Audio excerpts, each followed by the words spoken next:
देखिए हम लोगों ने बायोटेक्नोलॉजी में सबसे पहले एंजाइम्स के बारे में बात करी और वेक्टर्स के बारे में बात कर दी थी। और वेक्टर की भी हमने 3 प्रॉपर्टी बता दी थी कि उसमें ORI होगा यानी ओरिजिन ऑफ रेप्लिकेशन होगा, और सेलेक्टेबल मार्कर्स होंगे और क्लोनिंग साइट्स होंगी।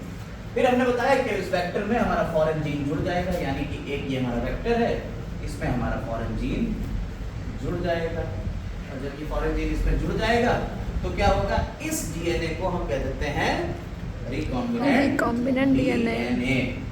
और हमने वेक्टर्स के बारे में बता दिया था। जरा यहाँ पे 2 वेक्टर हम और बताना चाहेंगे। एक तो हमने आर्टिफिशियल वेक्टर की बात करी थी PBR322, जिसको बॉलिवर और रॉड्रिगेज ने बनाया। इसके अलावा 2 नेचुरल वेक्टर होते हैं। एक वेक्टर होता है आपका एग्रोबैक्टीरियम ट्यूमिफेसियंस, ठीक है, और ये क्या है, ये एक बैक्टीरिया, और इस बैक्टीरिया ध्यान रखिएगा ये क्या है, बैक्टीरिया का नाम एग्रोबैक्टीरियम ट्यूमिफेसियंस। और ये एक बैक्टीरिया है। इस बैक्टीरिया की खासियत ये होती है कि ये किसी भी डाइकॉट प्लांट क्या करेगा, ट्यूमर कॉज कर देगा। यानी इसके अंदर ऐसा जीन है जो क्या करेगा, ट्यूमर कॉज कर देगा। ट्यूमर तो भाई डिजीज हो गई, बीमारी हो गई, लेकिन ये क्या करता है, ट्यूमर इंड्यूस करना है ना, इंड्यूस करने के लिए अपना डीएनए डालता होगा, तभी तो वो इंड्यूस करता होगा। यानी कि ये एज अ वेक्टर हम यूज कर सकते हैं। अगर हम इसके ये ट्यूमर वाले इलाज कर लें कि इसका ट्यूमर वाला जीन हम इससे हटा दें, यानी कि मान लो ये पूरा एक वेक्टर है और इस वेक्टर में हमने क्या करा, हमने ट्यूमर का इसका इलाज कर दिया। क्या करा हमने, मान लो इस बैक्टीरिया के अंदर ये जो प्लाज्मिड था, बैक्टीरिया का जो प्लाज्मिड नेचुरली मिलेगा, इस प्लाज्मिड के अंदर एक जो डीएनए होता है जिसे हम कहते हैं टीडीएनए, और इस प्लाज्मिड का नाम है TI plasmid, tumour inducing plasmid. इस एग्रोबैक्टीरियम ट्यूमिफेसियंस के अंदर जो प्लाज्मिड है उसका नाम क्या है, tumour inducing plasmid, TI plasmid. हमने इसके टीडीएनए को क्या करा, कट कर दिया। जो ट्यूमर इंड्यूस करता था उस डीएनए को ही हमने यहाँ से कट कर दिया, यानी उसका हमने हथियार ही छीन लिया, ठीक। और इसका हथियार छीन के हमने इसमें क्या लगा दिया, अपना जीन ऑफ इंटरेस्ट, यानी जिस जीन को हमें भेजना था उसे फॉरेन जीन कहते हैं, उसको हमने इसमें जोड़ दिया। नहीं समझे बात? तो ये हमारा जो एग्रोबैक्टीरियम ट्यूमिफेसियंस है, अब ये ट्यूमर तो कॉज नहीं करेगा, लेकिन प्रॉपर्टी तो वही है कि अपने डीएनए को दूसरे प्लांट के अंदर तो डाल ही सकता है।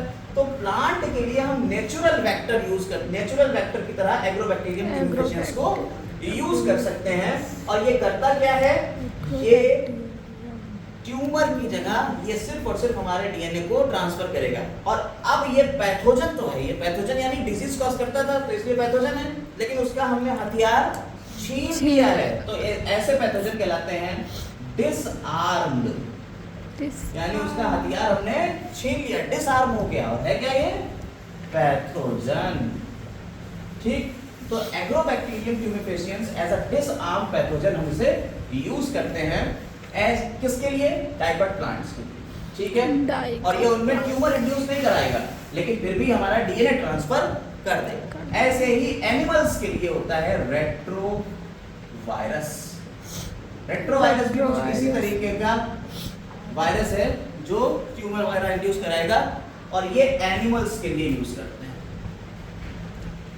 बिल्कुल ऐसे ही वायरस का भी डीएनए हम जो डिजीज कॉज करेगा उसको हम हटा देंगे। तो डिसआर्म पैथोजन है कौन, ये दोनों, एग्रोबैक्टीरियम ट्यूमिफेसियंस और रेट्रोवायरस, ये दोनों हम वेक्टर की तरह यूज करते हैं, और ये नेचुरल वेक्टर है। नेक्स्ट चैप्टर में आप ये पढ़ेंगे, ठीक है, नेचुरल वेक्टर है ये।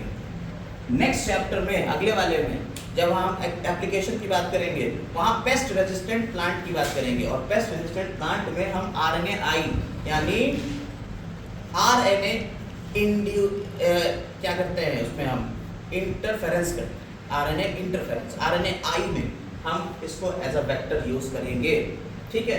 चलिए ये तो बातें अगले वाले उसमें होंगी, लेकिन अभी फिलहाल में हमने जो पढ़ा, एंजाइम पढ़ा, वेक्टर पढ़ा, फॉरेन जीन पढ़ लिया। फॉरेन जीन यानी जीन ऑफ इंटरेस्ट, जैसे हमने इंसुलिन का जीन निकाला था, जिससे हमें फायदा लेना, वो वाला जीन, अब आता है कॉम्पिटेंट होस्ट। भाई इस प्लाज्मिड को हम किसी होस्ट में डालेंगे और होस्ट होना चाहिए कैसा, जो इसको ले सके, एक्सेप्ट कर सके, उसे कॉम्पिटेंट बनाएंगे।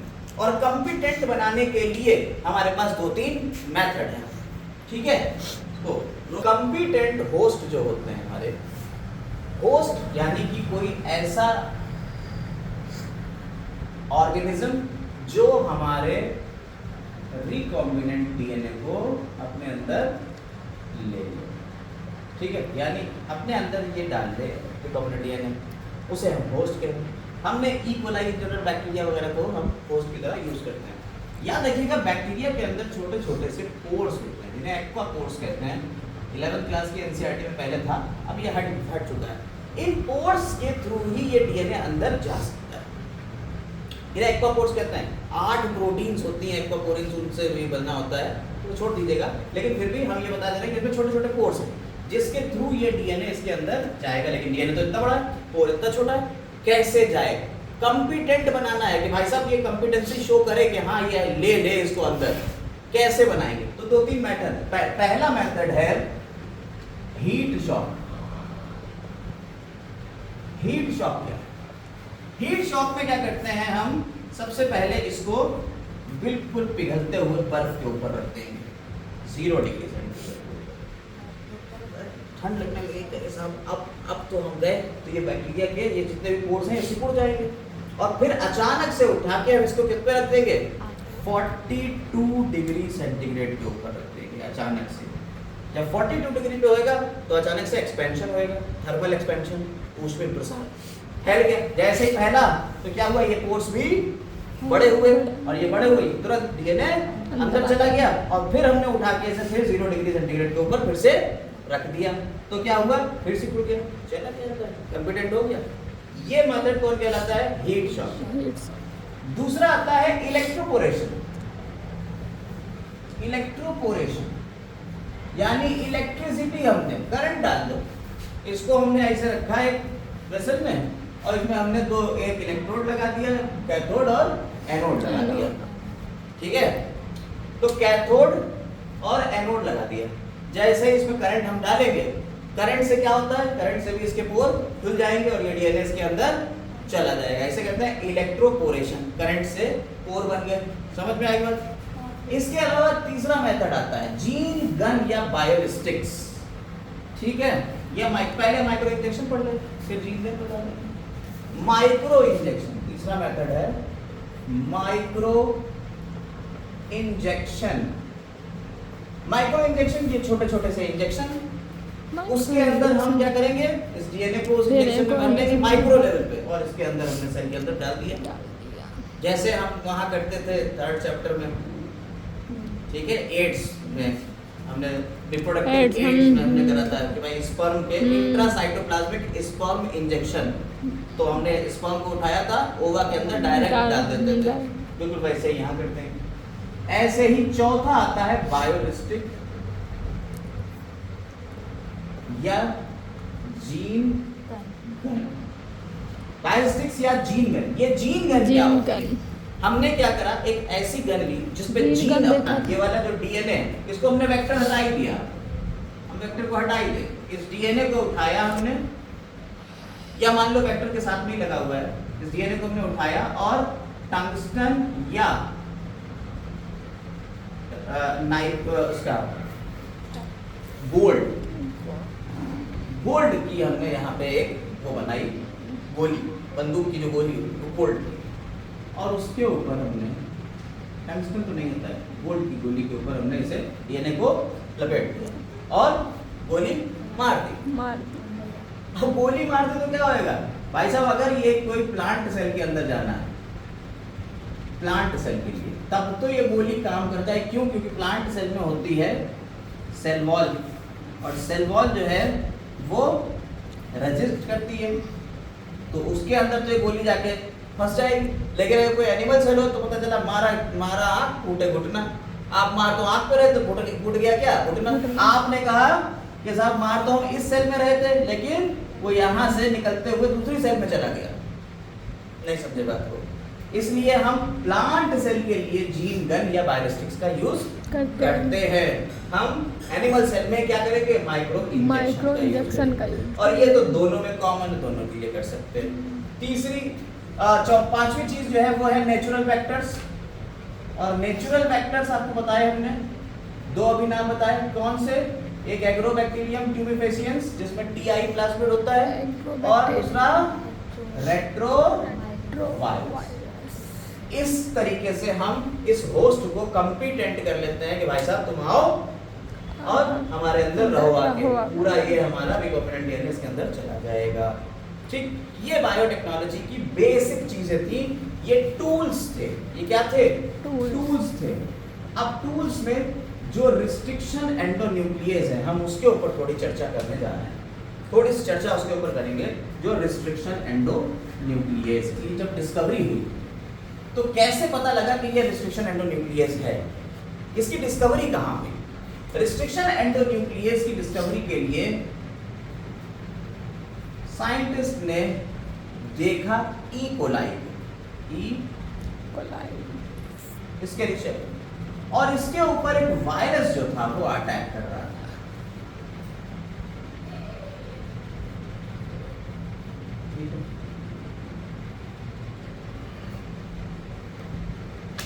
ये इकोलाई या हेमोफिलियस इन्फ्लुएंजा जो भी होगा, बैक्टीरिया के ऊपर देखा उन्होंने एक वायरस था। कौन?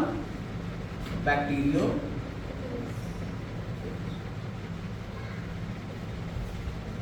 बैक्टीरियोफेज क्या करता है? डीएनए को इसके अंदर डाल देगा, और जब डीएनए को इसके अंदर डालेगा तो क्या होता है? ये डीएनए इस बैक्टीरिया के डीएनए को हाईजैक कर लेता है। बताया हमने आपको, इसके साथ चिपक जाएगा और कहेगा मेरा काम करो।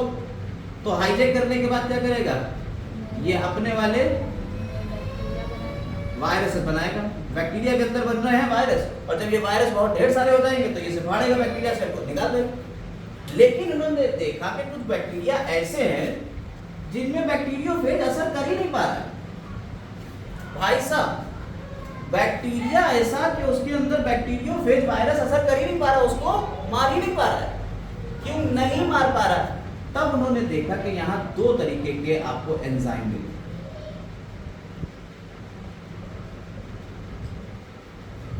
एक एंजाइम वो था जो वायरस के डीएनए को तोड़ रहा था, एक एंजाइम वो था जो कट कर रहा था वायरल डीएनए को, और दूसरा उसी के जैसा मिथाइलेज था।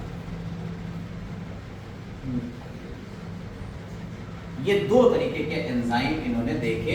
इनकी वजह से हमारे इस डीएनए के ऊपर इस बैक्टीरियोफेज के डीएनए का कोई असर नहीं हो पा रहा। हमारा मतलब ये बैक्टीरिया की बात करना है। क्यों नहीं हो पा रहा था? ये जो कट कर रहा था वायरस के डीएनए को, यही आगे चल के पता चला कि साहब यही कौन है? Restriction endonuclease. और जो दूसरा है वो मिथाइलेज है। ये क्या करता है मिथाइलेज? मान लीजिए रिस्ट्रिक्शन एंडोन्यूक्लियस ई को आर फर्स्ट है, ये किसको पढ़ेगा? पैलिंड्रोमिक सीक्वेंस को पढ़ता है। हमने आपको बताया पैलिंड्रोमिक सीक्वेंस, ये किसके लिए कौन सा है पैलिंड्रोमिक सीक्वेंस? GAATTC, GAATTC। ठीक है, ये 5 प्राइम 3 प्राइम, ये 5 प्राइम 2, ये इसको पढ़ेगा। रिस्ट्रिक्शन एंडोन्यूक्लियस भाई साहब ये किसी में भेदभाव नहीं करता। ये चाहे तुम बैठो या कोई दूसरा, ये काट सबको देगा। मॉलिक्यूलर सीजर, अगर ये मिल गया इसको तो ये काट देगा। अगर ये काट रहा है मतलब क्या है? इसके अंदर भी ये वाला सीक्वेंस होगा और इसके अंदर भी ये वाला सीक्वेंस होगा, तो दोनों काट सकता है ना। लेकिन अगर हम मिथाइलेज एंजाइम की बात करें, मिथाइलेज एंजाइम बड़ा चालू है, ये इनके ऊपर मिथाइल ग्रुप चढ़ा देता है। अब मिथाइल ग्रुप चढ़ जाएगा तो रिस्ट्रिक्शन एंडोन्यूक्लियस इसे पहचान ही नहीं पाएगा कि ये अपना है। तो अपने वाले को तो बचाने के लिए क्या करते हैं? ये मिथाइल ग्रुप चढ़ा देते हैं और इसको प्रोटेक्ट कर लिया, और दूसरे वाले के ऊपर मिथाइल ग्रुप चढ़ा नहीं, रिस्ट्रिक्शन एंडोन्यूक्लियस ऐसे काट डाला, और जब काट दिया तो वायरस खत्म हो गया ना, वायरस का डीएनए।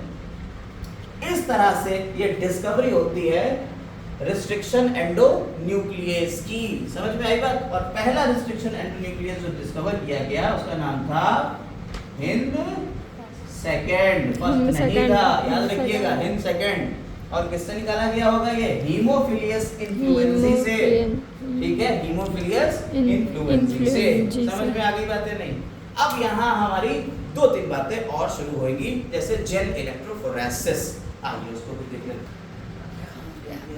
जेल इलेक्ट्रोफोरेसिस हमारा जो टॉपिक है, इस टॉपिक में हम लोगों को क्या पढ़ना है? देखिए, सबसे पहले ये टॉपिक आया ही कहाँ से, ये कहाँ से हम खोज रहे हैं नया टॉपिक। देखिए, डीएनए को जब आप कट करते हो रिस्ट्रिक्शन एंडोन्यूक्लियस के द्वारा, आपने डीएनए को कट कर लिया। अब मान लीजिए डीएनए जब कट हुआ तो छोटे छोटे खंडों में कटे होते, और ये जो छोटे छोटे खंड हैं जिन्हें हम इंग्लिश में फ्रैगमेंट्स कह रहे हैं, इन डीएनए के छोटे छोटे फ्रैगमेंट्स को हमें क्या करना पड़ेगा? हमें इनमें से अपना डीएनए चुनना। बाय रिस्ट्रिक्शन एंडोन्यूक्लियस तो ये भी काट दिया, ये भी काट दिया, ये भी काट दिया, ये भी काट दिया, सब काटे जा रहे हैं, लेकिन हमें मान लो सिर्फ यही वाला चाहिए, तो ये कैसे हम डिटेक्ट करेंगे?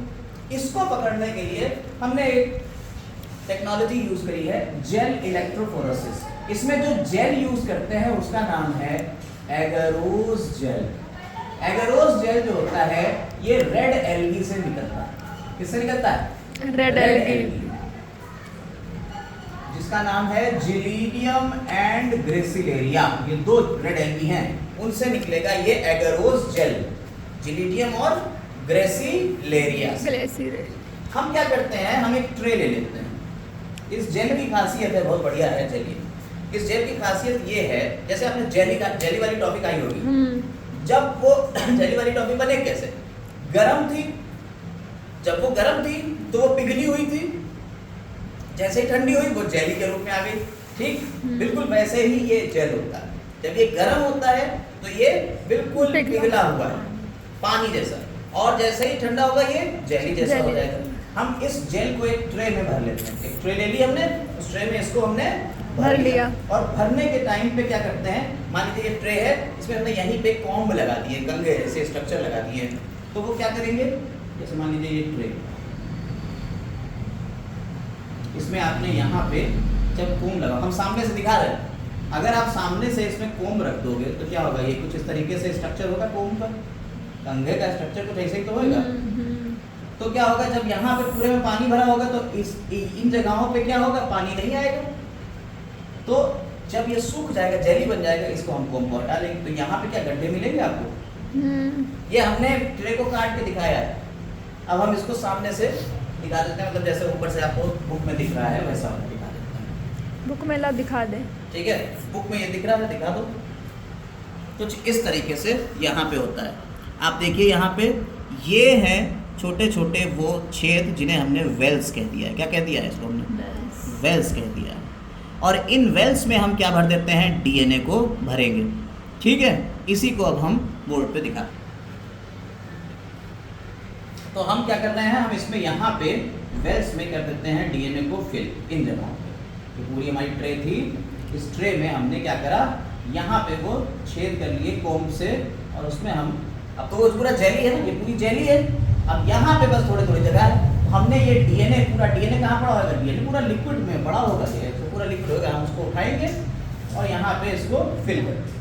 अच्छा, डीएनए के ऊपर कौन सा चार्ज होता है, पॉजिटिव के नेगेटिव? डीएनए के ऊपर नेगेटिव चार्ज होता है, ये आरएनए के ऊपर। तो हम यहाँ पे 2 इलेक्ट्रोड लगाते हैं, एक के ऊपर नेगेटिव चार्ज और दूसरे के ऊपर पॉजिटिव चार्ज। डीएनए को हम वहाँ फिल करेंगे जहाँ कौन सा चार्ज होगा, नेगेटिव। अब हमने जैसे ही इसमें करंट अकॉर्डिंगली, करंट जो है वो अकॉर्डिंगली हम इसमें करंट को सेट करेंगे, और यहाँ डीएनए को फिल कर दिया है। अब क्या होगा, ये डीएनए धीरे धीरे, देखिए वो बिल्कुल जाल जैसा होता है। जैसे आपने अगर यूट्यूब वगैरह के ऊपर वो देखा हो न्यूरॉन्स का जाल, तो न्यूरॉन्स में क्या होता है, बीच में ऐसे छेद होते हैं जगह, बिल्कुल ऐसे ही यहाँ पे भी जाल होता है एगरोस का। तो जो डीएनए है वो इस जाल में से होके भागना शुरू करता है, क्योंकि नेगेटिव चार्ज, और नेगेटिव ही हम यहाँ से करंट भी लगा रहे, तो नेगेटिव नेगेटिव रिपल करेगा। जब रिपल करेगा तो डीएनए भागेगा।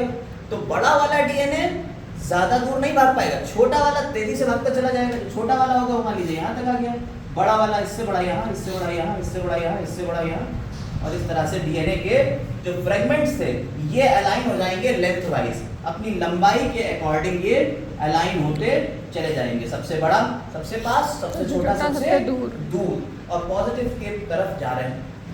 अब ये जब अलाइन हो गए, हमें लेकिन डीएनए दिखता ही नहीं, अगर डीएनए हम देख ही नहीं पा रहे हैं तो हम इसे कैसे पता करेंगे सब ये अलाइन हो गए? तब हम इसके ऊपर एक कलर डालेंगे, और जो कलर डालते हैं वो क्या है? इथीडियम ब्रोमाइड, ETBR से लिखते हैं शॉर्ट फॉर्म में, इथीडियम ब्रोमाइड। उसको इस पे हमने डाल दिया, और डालने के बाद हमने क्या करा? इसके ऊपर अल्ट्रावायलेट रेज डाली। कौन सी रेज? अल्ट्रावायलेट। अल्ट्रावायलेट रेज डालते ही ये डीएनए ऑरेंज कलर के बैंड्स में दिखेगा। जो बैंड है वो कैसे है? Orange colour. तो ऑरेंज कलर के बैंड्स में ये डीएनए हमें दिखने लगता है। और अब हम क्या करेंगे? अब हम इसे यहां से निकालना भी तो है। अब तो ये डीएनए उसके अंदर फंसा होगा उस जाल में, तो डीएनए जाल में फंसा होगा ना एगरोस के। अब जाल से निकालेंगे कैसे? तो हम इस ट्रे के ऊपर एक पतली सी नाइट्रोसेलुलोज की एक शीट रखते हैं। क्या रखते हैं? नाइट्रोसेलुलोज की एक शीट। नाइट्रोसेलुलोज की शीट जब रखी हमने इसके ऊपर, और हल्का सा इसके ऊपर एक लकड़ी का ब्लॉक रखा, तो वो इसे दबाएगा तो नीचे जो पानी था वो पानी क्या करेगा? इसको ऊपर उठाएगा, और डीएनए जाके नाइट्रोसेलुलोज से जाके चिपक जाएगा, और चिपक के वो बाहर आ जाएगा। इस प्रोसेस कहते हैं इल्यूजन। डीएनए को बाहर निकाल लेना क्या है? इल्यूजन। अब ये डीएनए यहाँ से हमारा बाहर आ गया, नाइट्रोसेलुलोज के ऊपर आ गया, जो डीएनए हमें चाहिए तब हमने निकाल लिया। ठीक, इस पूरे प्रोसेस को हम क्या कहते हैं? Gel electrophoresis. समझ में आ गई बात है नहीं? अब इसमें क्वेश्चन कहाँ से बनते हैं? क्वेश्चन तो समझ लीजिए, एगरोस जेल कहाँ से मिलता है? रेड एल्गी से। नाम क्या है? जिलीडियम और ग्रेसिलेरिया। जिलीडियम और ग्रेसिलेरिया। एगरोस जेल में हम डीएनए को किस तरफ फिल करते हैं? पॉजिटिव की तरफ या नेगेटिव की तरफ? नेगेटिव की तरफ फिल करते हैं। क्यों करते हैं? क्योंकि ये रिपल्शन से चलेगा। छोटा फ्रेगमेंट किधर पाया जाएगा? डीएनए के पॉजिटिव साइड में या नेगेटिव साइड में? पॉजिटिव साइड में छोटा, और नेगेटिव साइड पे बड़ा डीएनए का फ्रेगमेंट होगा। हम डीएनए को देखेंगे कैसे? स्टेन करेंगे किसे? इथीडियम ब्रोमाइड से, और अल्ट्रावायलेट रेज डालेंगे। हमें डीएनए कैसा दिखेगा? ऑरेंज कलर का दिखेगा। हम डीएनए को बाहर जो निकालते हैं उस टेक्निक को क्या कहते हैं? इल्यूजन। और बाहर निकालने के लिए हमें क्या चाहिए होता है? नाइट्रोसेलुलोज की शीट चाहिए है। समझ में आ गई? ये पूरी प्रोसेस क्या कहलाती है? जेल इलेक्ट्रोफोरेसिस कहलाती है। इसी में अब 2 पॉइंट हमारे, 2 टॉपिक बचे। एक बचा पीसीआर पॉलीमरेज चेन रिएक्शन, और एक बचा बायो रिएक्टर वाला टॉपिक और डाउनस्ट्रीम प्रोसेसिंग। इसको हम नेक्स्ट वीडियो में कवर करेंगे।